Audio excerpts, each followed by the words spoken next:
For that, Kelsey. Okay, so I just said it. It's been a long week, and a week is a long time anyway to be on the run. And ask any former fugitive, and they'll tell you you spend almost every minute looking over your shoulder. And then there's that small detail about food and lodgings. They need them. And that usually involves face-to-face interaction with other people. Not good. Law enforcement has admitted that the duo has been steps ahead of them all along the way, and they do have almost $100,000 in cash, which makes things a lot easier. Digital footprints are pretty tough now and not the easiest way to catch them.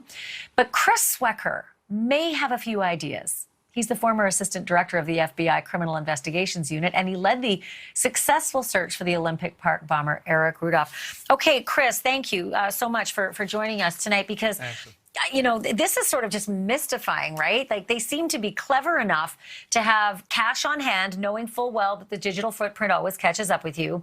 And obviously they had some kind of plan for a vehicle. I'm not sure if their plan went awry, but what are your thoughts just about the amount of cash they have and how long that could last them?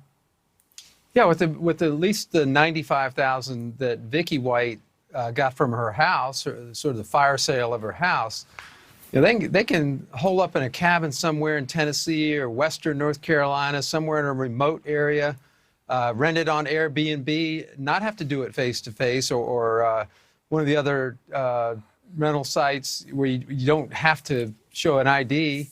You just have to have a credit card, and you put your money down and you show up.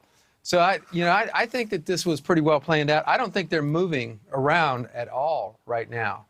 They may have had an unexpected mishap with the car. Apparently, it had mechanical problems in the middle of a rural country road. So they had to improvise from there. But they either carjacked someone or they went out and bought another car.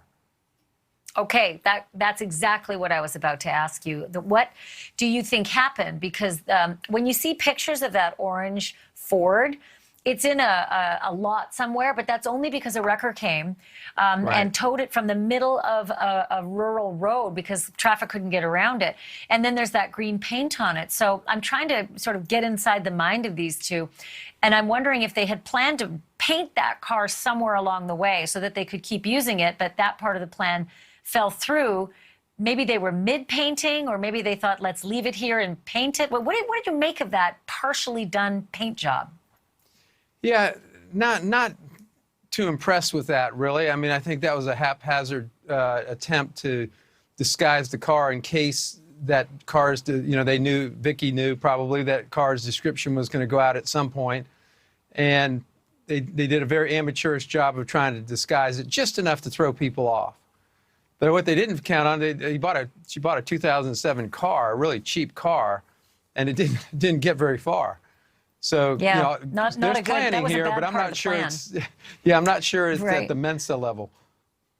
Okay, so now go back to that moment that they're on the road, and damn it, Vicky, the car you bought is a lemon.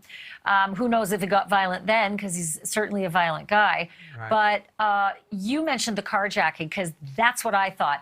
They cleared everything out of that car, Chris. When the police looked in it, it is clean. And you know that they had supplies, right? When she left with him and switched cars, that car was stocked to make sure that they had what they needed to be on the run. And it's not stocked anymore. So what's your estimation of how they got out of that rural road with a lemon beater that was stalled in the middle of the road and all that gear, luggage, boxes, whatever? This was Friday, so it was pretty early in this case. And they could have just hitched a ride. Some good Samaritan picked him up.